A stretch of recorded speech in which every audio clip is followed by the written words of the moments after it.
Hace prácticamente un mes atrás, en lo personal, eh, pasando por diferentes dificultades, el Señor me volví a llevar a estudiar otra vez Filipenses. No solo eso, sino que justamente hace un mes atrás, cuando empecé con esto, a estudiarlo, a examinar mi propia vida y qué es lo bueno de la carta esta que habla Pablo a una iglesia, es que en una conversación que tuve con Ariel, podíamos charlar esto y justamente eso que el Señor me iba mostrando en mi propia vida y que sea de algo de bendición para ustedes, para todos nosotros como misión y futura iglesia, que realmente podamos entenderlo, podamos escuchar al Señor, someternos a su palabra y que todo sea para su gloria, porque para eso Él nos creó. Y justamente con Ariel charlábamos y hablábamos de esto. Y creo que es el momento en donde poder compartirlo con ustedes. No vamos a dar toda una introducción a lo que es la carta de Filipenses, que Dios nos permita cuando terminemos Romanos, capaz que dentro del 2030, por ahí, poder tener un estudio de la carta de Filipenses porque es muy hermosa.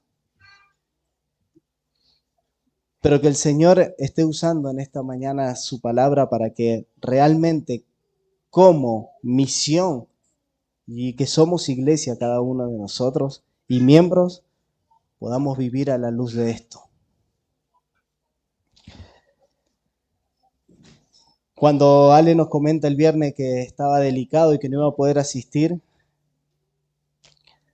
dije, este es el momento para poder compartirlo con mis hermanos y poder juntos meditar y estudiar de esto. Si bien, como le decía recién, no voy a dar una introducción de toda la carta de Filipenses, pero sí poder comentarle que la carta la escribió el apóstol Pablo desde una cárcel, desde su primera, dice, desde su primera vez que estuvo en la cárcel, la escribió en un momento en donde la iglesia de Filipo, los filipenses, estaban enfrentando muchas dificultades, tanto dentro de la iglesia como fuera de la iglesia. Y muchos de los autores dicen que esta carta es una carta del gozo. Pablo expresamente ese gozo en el Señor Jesús varias veces, desde el capítulo 1 en adelante, y en el capítulo 4 es más, dice, me regocijaré, sí, les digo otra vez, me regocijo, o sea, expresando el gozo que él tenía en el Señor por esta iglesia. Una iglesia que se estaba esforzando en estudiar la palabra, una iglesia que estaba meditando en la palabra, una iglesia que iba creciendo, empezó con una mujer llamada Lidia, que era una empresaria, le podríamos decir, una mujer que tenía recursos, pero también había un carcelero de bajos recursos. Y una iglesia que empieza a crecer, pero que en medio de ese crecimiento empiezan a haber dificultades, tanto dentro de la iglesia como fuera de la iglesia. Habían ciertas persecuciones, habían acoso. Es más, Pablo, en los capítulos que siguen del capítulo 2, le llama a algunos, precisamente en el capítulo 3, versículo 2, él los llama perros a algunos. De esa manera él se expresa hacia esas personas que están haciendo daño. Mis hermanos, muchas veces lo hemos explicado, sabemos que nuestra lucha es contra el enemigo también. Tenemos una lucha propia, que lo vimos el domingo pasado, acá en nuestro propio cuerpo, con el pecado, pero también sabemos que tenemos el enemigo y cuando una iglesia se empieza a levantar, cuando una iglesia empieza a hablar la palabra, el enemigo no quiere eso y quiere empezar a derribarlo. Pero también sabemos por medio de la palabra que dentro de la iglesia no todos son iglesia. Dentro del cuerpo de Cristo no todos son hijos de Dios y también hacen daño.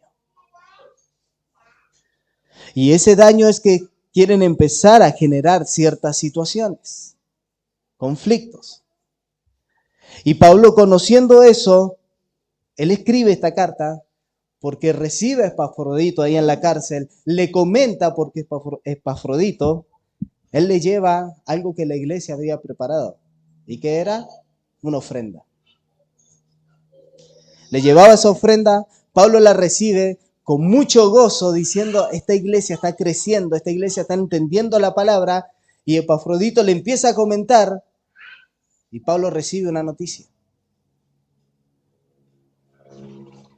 Y Pablo, con ese gozo que él estaba teniendo, él escribe esta carta para animar, para estimular, para exhortar a la iglesia a sufrir por la causa de Cristo. Y eso es lo que le dice, si me acompañan ahí mismo, si lo tiene a Filipenses capítulo 1, versículo 27, él le dice, solamente que os comportéis como es digno del evangelio de Cristo, para que, o sea que vaya a veros o que esté ausente, oiga de vosotros que estáis firme en un mismo espíritu, combatiendo unánime por la fe del evangelio. ¿Qué le está diciendo? Los animo, los exhorto, estén firmes en Cristo. Eso como comenzaron desde el principio cuando yo estaba, y ahora que estoy en prisión, que ustedes sigan en eso, firmes. ¿En qué? En el evangelio. ¿En qué evangelio? En el de Cristo. Compartiéndolo. Pero fíjense que dice unánimes. Todos. Todos.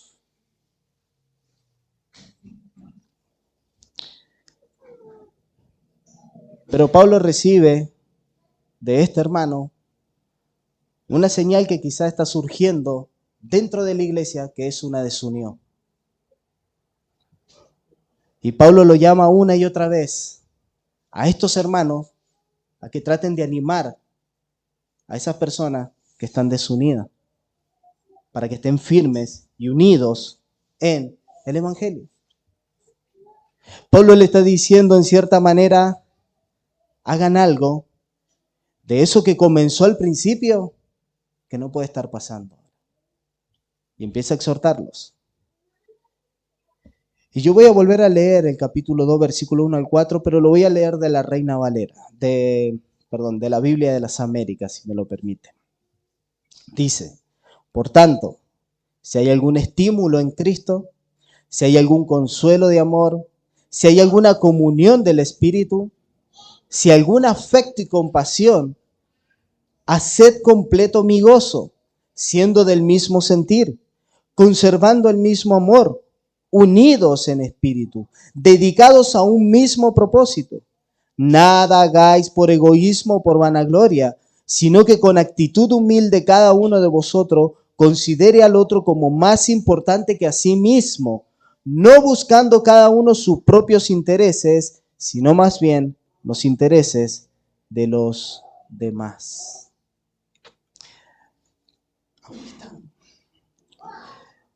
Fíjense que el texto comienza en el versículo 1 con 3 sí condicionantes. Dice, si hay algún estímulo, si hay algún consuelo de amor, si hay alguna comunión con el Espíritu, afecto y compasión, si hay.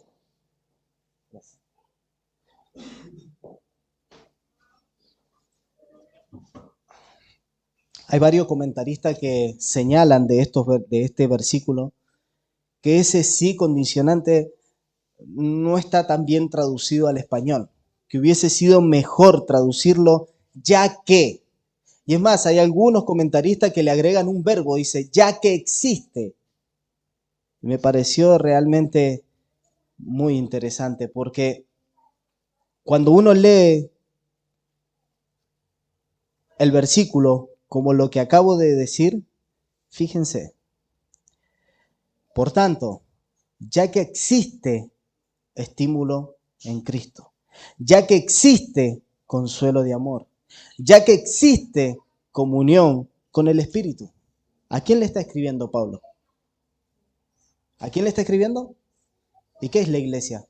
Son creyentes. Son creyentes.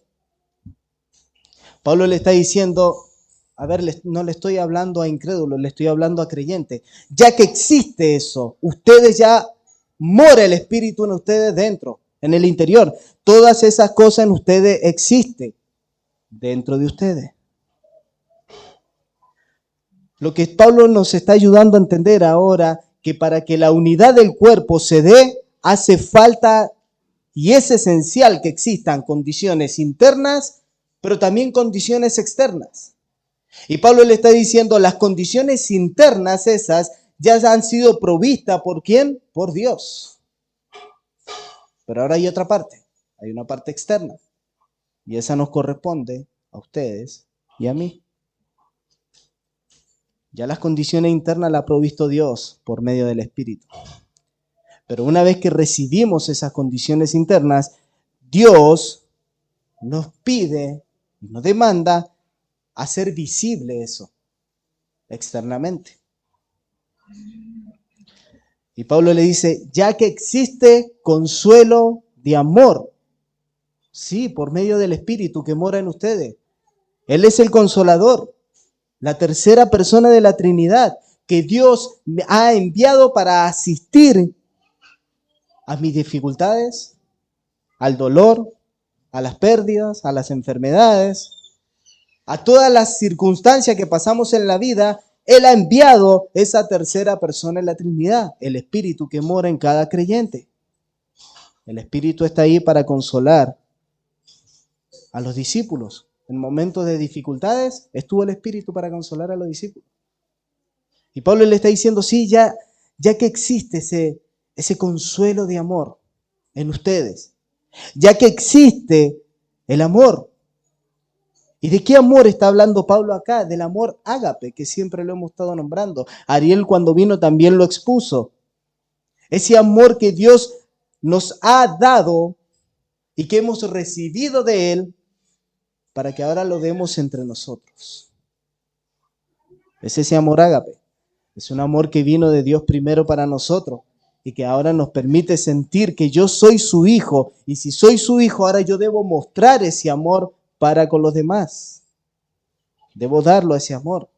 Ya que existe ese amor incondicional que Dios ha puesto en mí para dar a otro, entonces ahora yo debiera comenzar a expresar externamente lo que ya Dios puso internamente.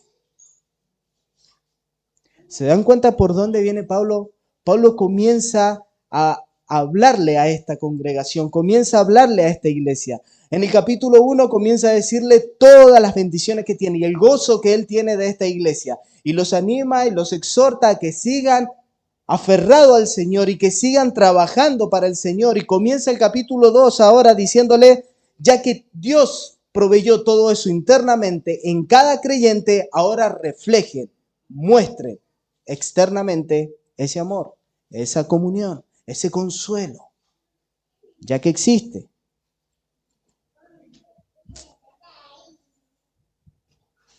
Y Dios ha puesto ese amor en cada uno de nosotros y nos ha capacitado por medio del Espíritu. Y eso es necesario. ¿Saben por qué? Porque sin eso no podemos vivir en unidad. Y eso es importante. Pero sigue diciendo Pablo en el mismo versículo, ya que existe el amor, ya que existe comunión. ¿Comunión con quién? Con el Espíritu, porque Él mora en cada uno de nosotros. Si hemos sido regenerados, Él mora en cada uno de nosotros y ahora yo tengo la capacidad, no tengo excusa, no puedo decir que no puedo. ¿Se acuerdan? Ariel decía, yo no puedo decir que no puedo amar. Si has sido regenerado, tú debes amar, porque es un mandato. Tú debes amar.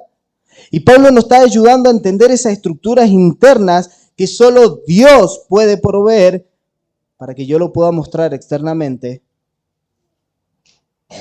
y no argumentar, es que yo no sé, es que yo no puedo, es que yo no tengo. No, ya que existe todo eso internamente por medio del Espíritu, el cual hemos sido bautizados en Él. Hemos muerto al viejo hombre y resucitado a la nueva vida. Ya que existe eso. Pablo está diciendo, ya que hay una unidad real interna, y escuchen bien mis hermanos, hay una unidad real interna que Dios ha hecho en cada uno de sus hijos. Y esa unidad interna que Dios ha hecho en cada uno de sus hijos, muchas veces no la reconocemos. Muchas veces no vivimos externamente lo que internamente proveyó el Señor.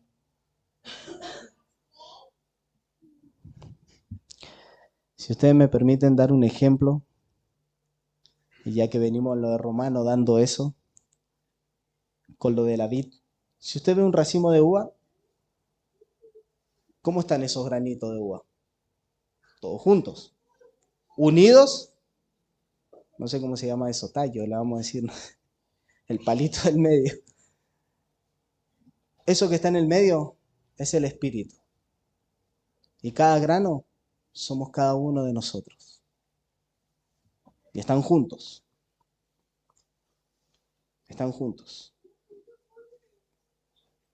Puede que un grano de uva diga, sí, es que no me gusta este grano de uva que tengo al lado. Sí, es posible que no te gusta, o es posible que no te caiga bien. Es más, es posible que tengas un problema de división con ese grano de uva, pero ¿sabes qué? Estás pegado a él, unido por el Espíritu. Y Pablo le está diciendo, ya que existe eso, vivan de esa manera.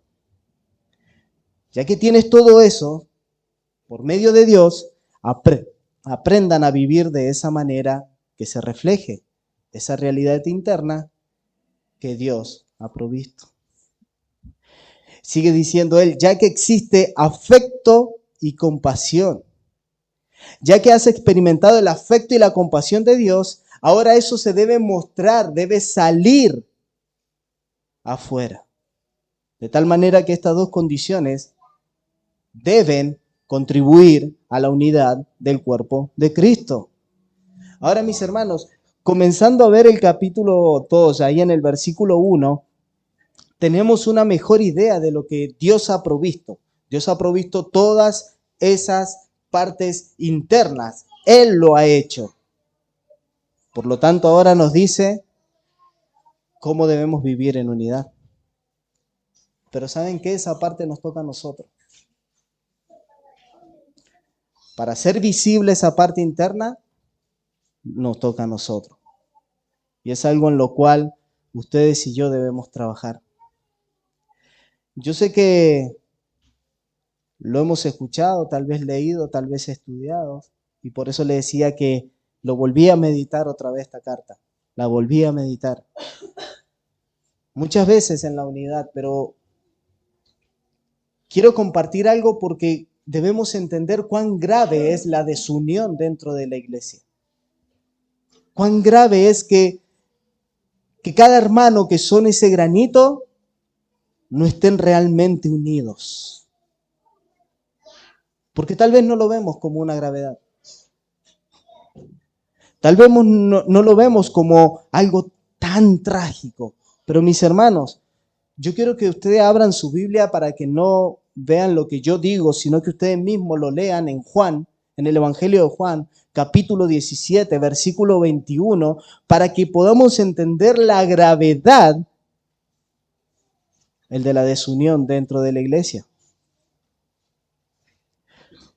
Y esta es una oración que todas las conocemos. Una oración que el Hijo le hace al Padre. Horas antes de ir a la cruz.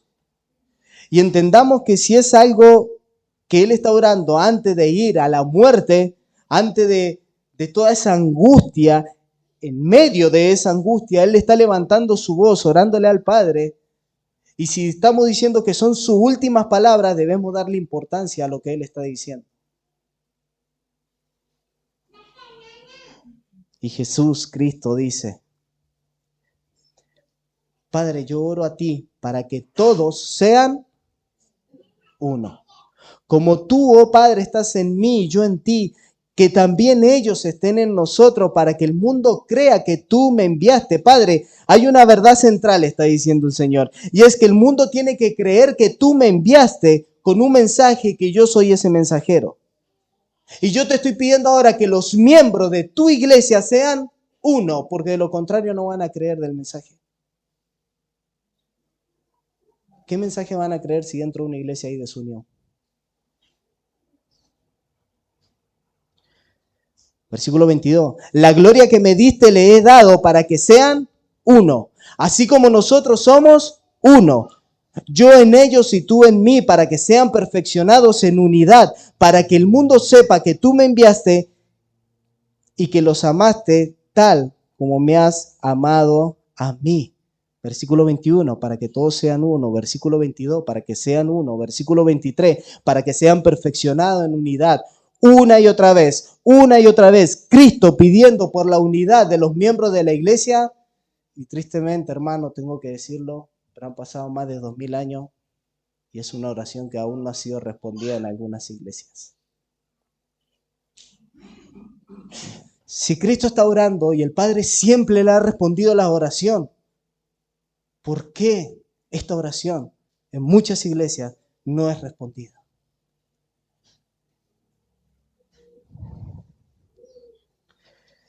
Y eso no es poca cosa, mis hermanos. Pero el Padre le dice al Hijo, Hijo, todo lo que me corresponde a mí, todas las estructuras internas de darle vida, poner el espíritu y mostrar todo eso, yo lo hice. Pero ahora hay una parte externa que mis demás hijos, los miembros de mi iglesia, se rehúsan en hacerlo. No quieren hacerlo.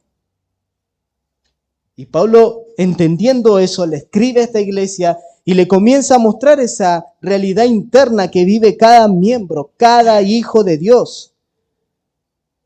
Pero la unidad requiere de algo externo que nos toca a nosotros.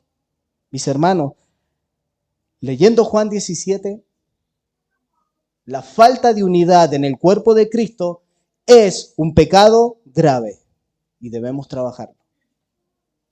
Debemos trabajarlo. Porque se está oponiendo directamente a la oración de Cristo en Juan 17. ¿Y saben qué? Si no lo aprendemos a ver de esa manera, podemos en algún momento seguir dividido o dividirse completamente. ¿Por qué Pablo está escribiendo esto a esta iglesia? ¿Qué fue lo que le llegó a sus oídos de parte de estos hermanos que fueron a ver a la cárcel? La iglesia está impecable en la doctrina, la iglesia está creciendo en misericordia, la iglesia está creciendo en cantidad de gente, la iglesia está estudiando, la iglesia está teniendo estudio. ¿Qué está pasando? Es que hay dos personas que están desunidas. Los nombra al final. Capítulo 4 recién salen los nombres de estas dos personas. Evodia, Síntique. Dos compañeras de milicia de Pablo que estaban sirviendo, ahora están separadas. La pregunta es, ¿por qué se separan si están dentro de una iglesia bíblica? ¿Qué pasó? ¿Se acuerdan que yo le decía, no importa si somos bautistas reformados, si tenemos una confesión, el pecado mora acá. El pecado está acá. Y podemos estar en la sana doctrina, tener una buena exposición de la palabra, unos buenos estudios, pero el pecado está acá. ¿Y cuáles son esos pecados? ¿Por qué está pasando eso? ¿Por qué estas hermanas están irreconciliadas? ¿Qué es lo que impide la creación de la unidad del cuerpo de Cristo?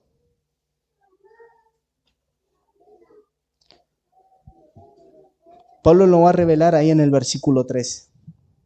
Si ustedes me acompañan otra vez ahí en la palabra, para que veamos qué es lo que promueve esa desunión. Pablo ya nos dijo que él proveyó, Dios proveyó lo que necesitamos para lograr visiblemente la unidad del cuerpo de Cristo. Y que no lo hagamos visible se debe a esto que nos va a decir ahora, versículo 3. Nada hagáis por egoísmo o por vana gloria. sino que con actitud humilde cada uno de vosotros considere al otro como más importante que a sí mismo. Y ahí está el problema. ¿Cuál es el problema? El egoísmo. Y el egoísmo, ustedes y yo crecemos con eso. Ya nacemos pecadores.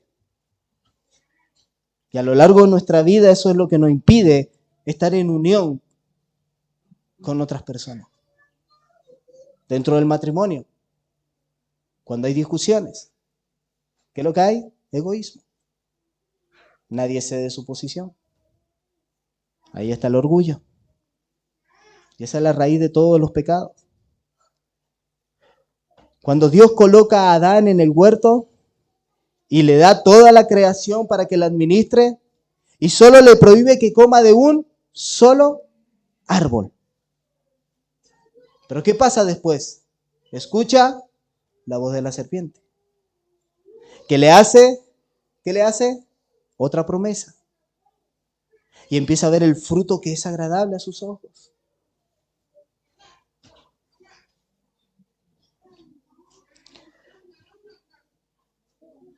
Y como yo lo veo agradable a mis ojos, yo veo que eso me va a dar otro estatus. Yo veo que voy a tener otro reconocimiento. Y eso es parte del egoísmo.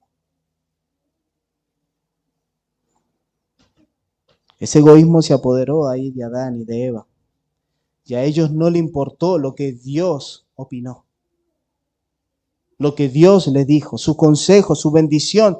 Toda la creación le dio para que ellos tuvieran el control de todo y no le importó eso, porque el egoísmo hace eso. No le importa. Lo que hace el egoísmo es que yo voy a considerar lo que es mejor para mí. Lo que a mí me hace sentir bien. Como yo me siento. Como yo estoy. Lo que yo soy. ¿Se dan cuenta cuántas veces dije yo? Somos demasiado ególatras. Yo consideré mejor para mí esta solución y en su egoísmo ellos pecaron. Y esa es la raíz de todo el pecado, mis hermanos, de todo nuestro pecado. Porque cuando yo peco decido hacer lo que a mí me gusta, lo que a mí me atrae, lo que yo quiero hacer. ¿Cómo se llama eso? Egoísmo. Mis hermanos, el egoísmo no cede su lugar. Este es mi lugar. El egoísmo no cede su posición. Esta es mi posición. Es lo que yo digo. No cede su opinión. El egoísmo no cede su punto de vista. Y por tanto, el egoísmo siempre tiene la razón. Es más, para el egoísmo existe solo una razón. ¿Saben cuál es? La suya. Solo tiene un punto de vista en ver la situación. ¿Saben cuál es? La suya. Y es por eso que Pablo le dice a estos hermanos, y escuchen, porque Pablo es muy, muy preciso con palabras justas que el Señor ha puesto en su corazón. Y él le dice, nada hagáis por egoísmo. ¿Saben lo que significa esa palabra nada? Nada. Nada hagáis por egoísmo o por vanagloria. Si no, miren a Cristo. No sean de esa manera carnal. Miren a Cristo. Mis hermanos, el egoísmo de nosotros, y yo no me voy a sacar de ninguna de estas ecuaciones. Por eso le decía que volvía a meditar en esto. Nuestro egoísmo se irrita cuando alguien está en una posición y yo no.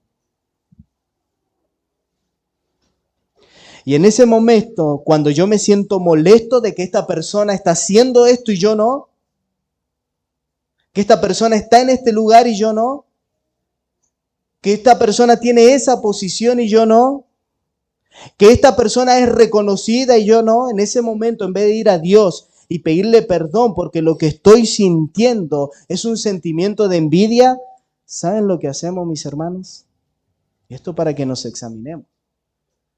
En ese momento lo que yo empiezo a buscar son las razones por las cuales yo debería estar ahí y la falla de la otra persona por la cual no debería estar ahí.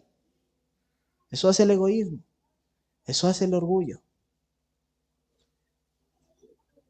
A ver todas mis virtudes por las cuales yo sí puedo llegar a merecer estar en ese lugar y tener ese reconocimiento, esa posición, y ver todas las fallas de la otra persona. Y en ese momento, en vez de decir, Señor, perdón por mi envidia, perdón por estar pecando de esta manera, por tener ese pensamiento hacia esta persona, hacia mi hermano, no, yo empiezo a asesinar el carácter del otro. Con nuestra lengua, con nuestras palabras. Y quieren que le diga más, mis hermanos, a veces no lo decimos, pero está acá. Y el hecho de no decirlo no significa que está siendo mucho más prudente. Porque el pecado está acá, porque lo piensa, lo siente. Y como nuestra naturaleza es pecaminosa, a veces lo hacemos desinteresadamente y otras veces lo hacemos por egoísmo. Y Pablo dice, nada hagáis por egoísmo. No es que a veces voy a actuar desinteresadamente y otras no. No, dice, nada hagáis por egoísmo y por vanagloria. Esa palabra, vanagloria, eso es lo que significa. Vanagloria. Es vana porque está vacía. No tiene valor, no tiene sentido, no tiene significado ante los ojos de Dios. Y la gloria, ¿qué es lo que es la gloria? Es la autocomplacencia, de sentirme que yo valgo. La jactancia de mi obrar. Y Pablo está diciendo, hermano, no te jactes, no te enorgullezcas, nada hagan de esa forma porque no tiene valor. Hermano, el que está escribiendo acá es el mismo que perseguía a la iglesia, es el mismo que decía, si yo debo jactarme, sacaba un currículum así. ¿Y qué dice? Todo esto lo tengo por basura. No te jactes. Pablo le está diciendo, no se jacten, porque eso impide la unidad del cuerpo de Cristo. Nada hagan de esa manera. Mueran a todo eso. Como nos decía la palabra el domingo pasado, mortificar todo eso de nuestro al pecado que mora en nuestra carne. Pablo nos está ayudando a entender que yo necesito dejar atrás esa actitud egoísta de la carne. ¿Para qué? Sigue diciendo, versículo 3. Nada hagáis por contienda o por vanagloria. ¿Y cómo dejo atrás eso? ¿Qué debo dar paso a qué? Sigue diciendo acá. Antes bien, con humildad dejo atrás todo eso. Nada hagan por egoísmo, por vanagloria, sino que con actitud humilde, cada uno de nosotros estímese como superior al otro. Debo dar paso a la actitud humilde del Espíritu. Hermano, la misma persona que recién leímos en Juan 17, nuestro Señor Jesucristo, que oró al Padre por la unidad de la iglesia para que los miembros de la iglesia sean uno, esa misma persona, Cristo, le dijo a sus discípulos, aprendan de mí que soy manso y humilde. Si ustedes buscan en la palabra del Señor, Él jamás dijo, aprendan de mí como yo hago milagros. O aprendan de mí como yo convierto el agua en vino. O aprendan de mí como yo camino sobre las aguas. O aprendan de mí como yo exhorto a los demás. Es más, ni siquiera Él les dijo, aprendan a mí cómo orar. Ellos vinieron y le dijeron, Padre, enséñanos a orar. Pero la única vez que se ve cuando le dijo, aprendan de mí que soy manso y humilde. Eso es lo que debemos aprender cada uno de nosotros. La mansedumbre y la humildad. ¿Y saben qué es lo triste, mis hermanos? Que cuando lo hablaba, yo le decía a Ariel, nosotros aprendemos de todo menos de Cristo. Nosotros aprendemos de nuestros padres que son egoístas. Aprendemos de nuestros amigos que son egoístas. Y es más, aprendemos de los pastores que son egoístas. También son pecadores. Pero jamás nos ponemos a meditar y decir, debo aprender de Cristo. Las personas egoístas no pueden ser humildes, porque esas dos cosas se oponen. Por eso Pablo lo contrapone a eso. Dice, nada hagáis por egoísmo o por vanagloria, más bien con actitud humilde. La humildad es el resultado de haber ido delante de Dios y verme por lo que realmente sois. Y eso es una realidad, mis hermanos, y recién Fede oraba y lo expresaba también porque decirle, Señor, esto soy yo, soy un miserable. Sí, soy un egoísta, sí, soy un envidioso, soy un orgulloso. Tengo pensamientos malos. Isaías tuvo una revelación y dice que cuando él vio todo eso, ¿qué dijo él? Miserable de mí que soy un hombre de labios. ¿Lo conocen o no? De labios impuros. Pero dijo eso nomás y estoy en medio de un pueblo de labios impuros.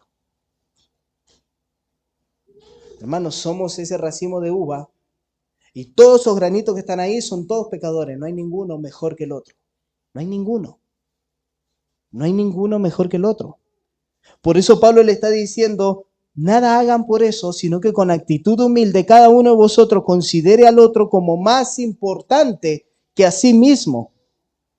No es simplemente que pensar bien en el otro. No, no es simplemente eso. El pensar bien en el otro no significa que eres humilde. La modestia no es humildad. Pensar bien en el otro no es humildad. Porque los bomberos piensan en el bien del otro, salen a rescatarlo cuando están en el medio de un incendio. Los médicos y los enfermeros piensan en el bien del otro. ¿Eso significa que ellos son humildes? No. Es que debo darle superioridad sobre mí. Ahora yo quiero expresarme un poquito en eso para que lo podamos entender. De cómo yo considero al otro como más importante que a mí mismo. Cuando yo considero sus deseos antes que los nuestros. Vaya poniéndolo en su matrimonio y luego amplíelo a la iglesia. Yo considero los deseos del otro antes que los nuestros. A la hora de elegir y de tomar decisiones, pongo los de él antes que los míos. No me olvido de los míos, pero pongo los de él antes que los míos. Cuando tomamos su punto de vista, antes de pensar en los nuestros, pienso en los suyos primero. A la hora de tomar decisiones, yo no solamente pienso de qué forma esta decisión me va a beneficiar a mí, me conviene a mí, sino esta decisión que tome, cómo va a afectar a mi hermano. Cuando yo vaya a hablar, cómo eso va a afectar a mi hermano, eso pongo en la balanza. Es que yo soy así, voy y lo digo. Eso hiere. Eso puede angustiar a otra persona. Y eso puede dividirse entre personas. ¿De qué manera yo puedo, si digo esto, lo puedo herir a mi hermano? ¿Lo puedo menospreciar a mi hermano? ¿Lo puedo sentir no considerado a mi hermano? Y Pablo sigue diciendo, nada hagan de esa manera, ni por egoísmo, ni por vanagloria, sino que con actitud humilde consideren al otro superior, pero sigue diciendo en el versículo 4, no buscando cada uno sus propios intereses, sino más bien, y escuchen, los intereses de los demás. Todos nosotros tenemos intereses, todos. No puede decir ninguno que no tenga interés. Y Pablo dice, olvídate de esos intereses. no se trata de ti, se trata del otro. Cuando vayas a considerar tus intereses, considera el de tu prójimo primero. Y ¿saben qué, mis hermanos? Todos nosotros crecemos con miedos e inseguridades. Todos. Todos nosotros. Y es más, venimos de iglesias a veces que no han hecho daño. Que han tocado nuestro corazón de cierta manera. Que a veces eran tu propia familia que te criticaba. Que tu propia familia te hacía daño. Venimos todos con dolores e inseguridades. Y lo primero que hacemos nosotros en medio de eso es pensar en nosotros mismos. Somos como esos caballos que le ponen acá y no miramos más que nosotros. Somos nosotros y no miramos a nadie más. Y miramos mis problemas, mis dificultades, mis dolores, mis angustias, mis temores, mi. Y nunca miramos a lo de los demás.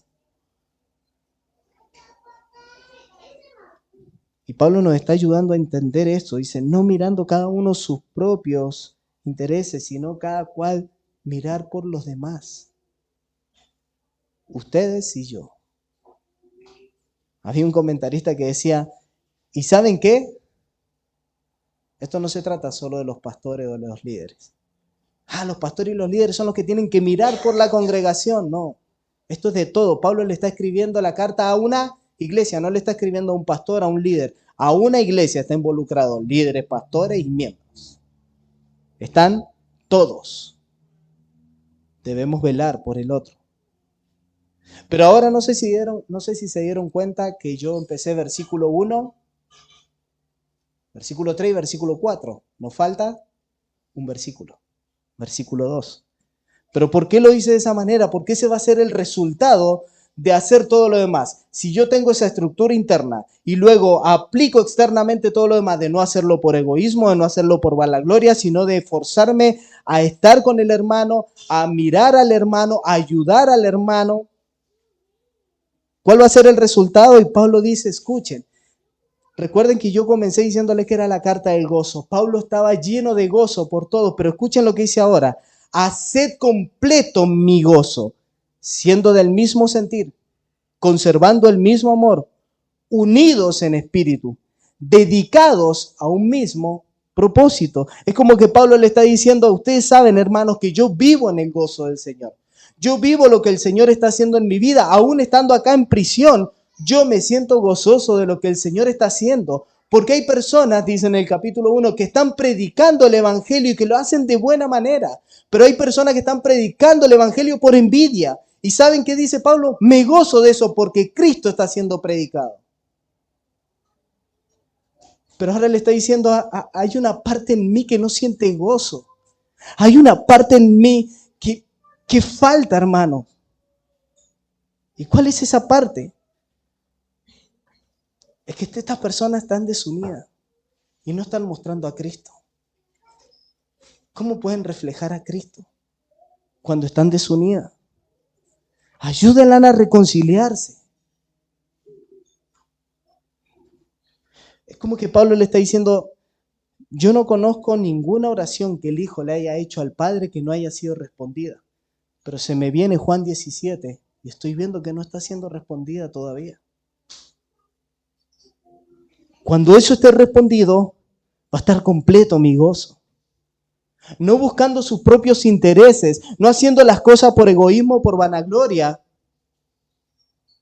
Cuando yo escuche eso que no está pasando, mi gozo va a estar completo otra vez. Y ustedes saben que Pablo era un gran pastor. Y Pablo sabe que cuando escribe esto es porque esa situación que está pasando con dos personas en esa iglesia no va a quedar ahí, se va a expandir. Y Pablo sabe eso. Y Pablo le está diciendo, ya que Dios ha provisto el consuelo de amor, el amor ágape, el perdón para que ustedes se puedan perdonar, si Dios ha provisto el afecto, la compasión, la unidad del espíritu, y esas realidades internas ya están en cada uno de ustedes, ahora no hay excusa para lograrlo. Golpeen su carne. Es algo que debemos trabajar. Si hacen eso, mi gozo va a estar completo. Vamos a ser de un mismo sentir, de un mismo amor, y estaremos en un mismo propósito. Estar unido con un fin común. Mis hermanos,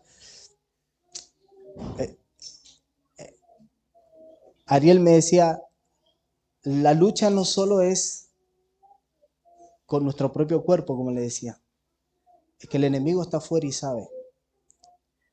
¿Sabe cuando una iglesia se empieza a levantar? Él quiere derribarla. Él quiere derribarla. Pablo le está diciendo, estén unidos con un fin común. La frase acá de un mismo sentir, en el original implica, ¿saben qué? De una misma mente. Ahora, ¿eso significa que todos vamos a ser clones, que todos vamos a pensar iguales? No. Podemos tener diferentes opiniones, pero eso no implica que nosotros vamos a diferir. Debemos tomar la palabra de Dios, tratar de arribar juntos a una solución, no que represente ni mis intereses, sino que represente los intereses de los dos. ¿Y cuáles son los intereses de los dos que tienen que estar en común? Los intereses de la causa de Cristo. Ese es el punto. La causa de Cristo. No siempre nos vamos a poner de acuerdo, no siempre vamos a ser de una misma opinión, pero Pablo está diciendo que debemos ser de un mismo sentir. Y es como decir, está bien, hermano, yo no lo veo así. Y tú me estás mostrando con esto en la palabra. Voy a orar para que juntos lo podamos ver así, pero yo te voy a apoyar en eso. Y lo vamos a hacer. Dentro del matrimonio ocurre exactamente lo mismo. Y eso es lo que Pablo está diciendo. Debemos hacer nuestro mayor esfuerzo para hacer la voluntad de Dios. Debemos orar para que podamos ser de un mismo sentir. Porque, ¿saben qué, mis hermanos? El ser de un mismo sentir es la característica de un cristiano maduro. Y el desacuerdo, la discordia, es la característica de inmadurez espiritual.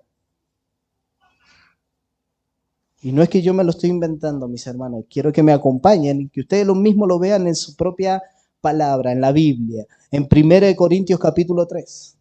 1 Corintios capítulo 3.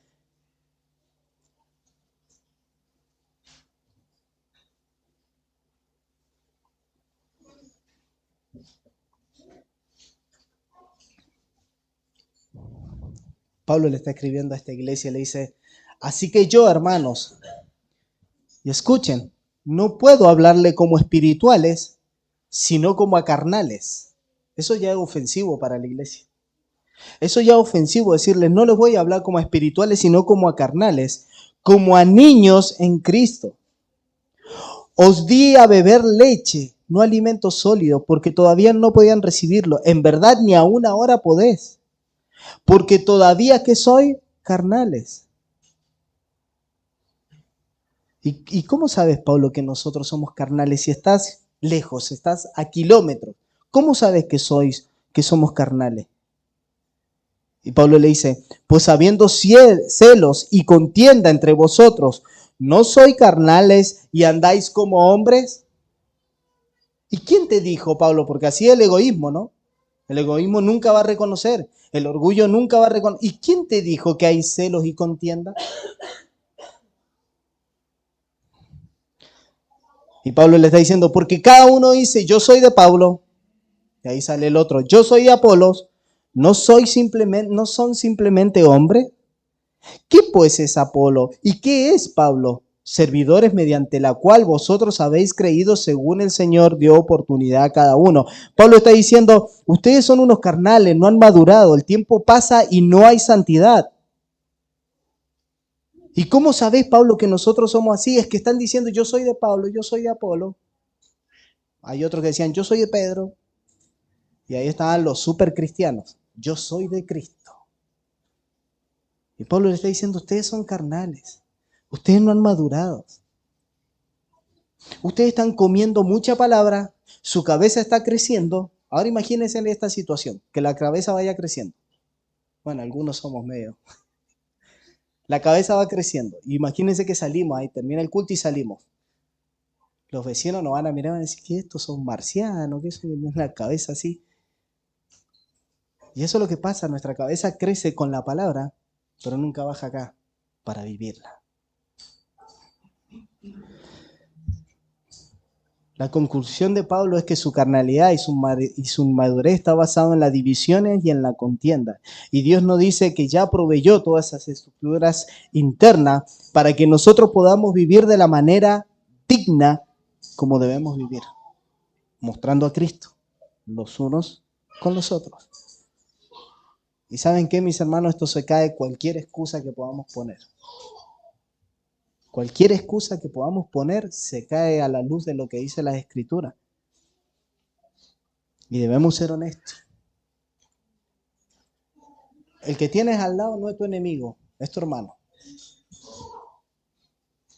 Si tú ves a tu esposo así y tenías ganas de ponerle la almohada ahí, no, es tu hermano, no es tu enemigo.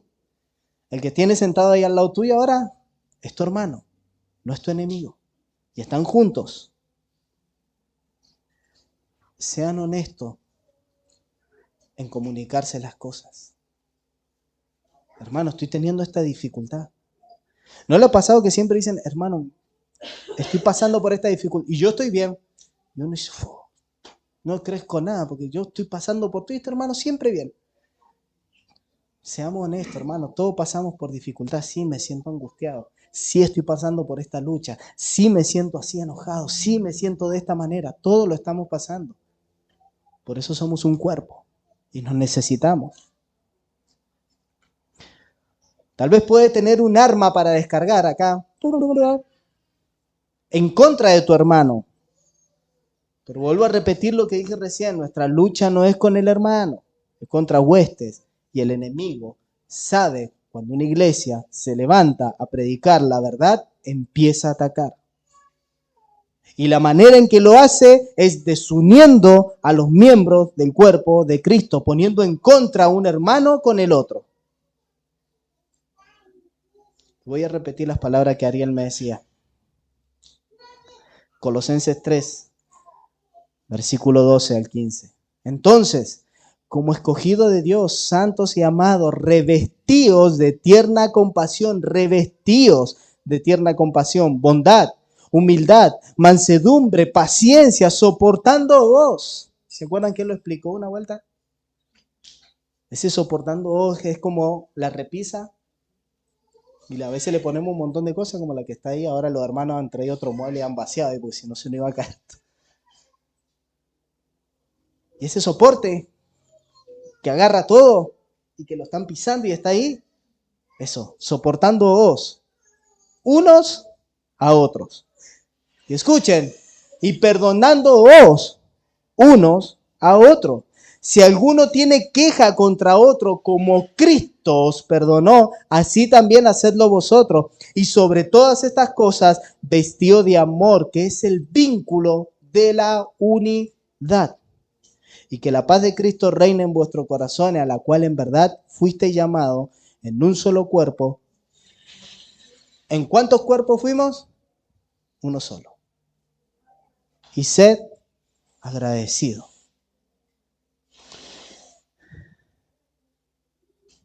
Quiero recordarle esto otra vez, mis hermanos. La división nunca es externa en sus inicios. Jamás. Es interna. Empieza con una actitud de división, de desacuerdo con tu hermano, a quien yo no quiero apoyar, a quien yo me creo superior, a quien yo lo miro y me veo que yo estoy en un rango más alto. Y yo no quiero ser ese soporte, sino yo quiero ser el que está arriba mirando todo.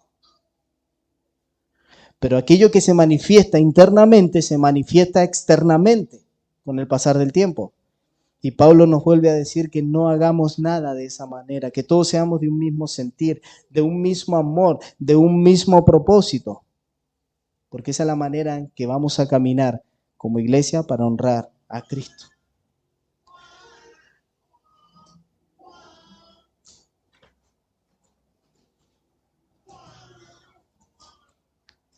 Hermanos, ¿por qué quería compartir con esto ustedes? Porque pensando hace 2 años atrás que éramos 9 personas y hoy somos más, yo voy a hablar de acá de un comentario que hay de una persona. Y yo creo que es tan acertado lo que dice porque cuando la iglesia va creciendo, debemos recordar estas palabras que le está diciendo Pablo a esta iglesia para que no empiece a ocurrir o a suceder una desunión. Y escuchen las palabras de este hombre. El peligro que amenazaba a la iglesia de Filipo fue la desunión. Hay un sentido que ese es el peligro de cada iglesia sana. ¿Escucharon bien? Yo cuando lo leía decía, pero yo pensé que era de la iglesia enferma, porque una iglesia sana no puede haber desunión. Y escuchen lo que dice este hombre, es cuando la gente tiene pasión, cuando sus creencias son realmente importantes, es cuando ellas están más propensas a pararse y levantarse una contra la otra. Cuanto mayor es el entusiasmo, mayores posibilidades hay de que se levante la una contra la otra. Es contra ese peligro que Pablo quiere salvaguardar a sus amigos en la iglesia de Filipo. Es que, hermano, cuando una iglesia está enferma, una iglesia está apática, nada le importa. Hagan lo que quieran. ¿Están predicando mal? No importa. ¿Están viviendo de una manera que a Dios no le agrada? No importa. Pero cuando una iglesia está sana, ahí están las pasiones, ahí están las luchas, ahí está el querer de la palabra. Y Pablo se tiene que parar y decirle, cuidado con eso. Miren a Cristo. Miren lo que Cristo hizo. Sean de un mismo sentir, sean de un mismo amor. Tengan cuidado de chocar el uno con el otro.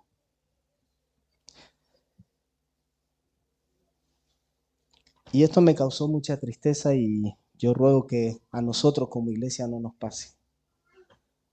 Pero un pastor cuenta y dice, cuando nuestra iglesia creció y creció y creció, tuvimos que buscar un local mayor, porque ya no entrábamos. Nos cambiamos de local y la iglesia se dividió. Yo oro para que esa no sea nuestra realidad.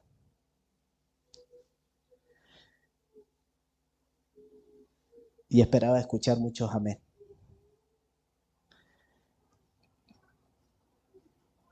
Creo que eso es lo que el comentarista dice. Dios está usando a personas, Dios está usando y hay pasiones.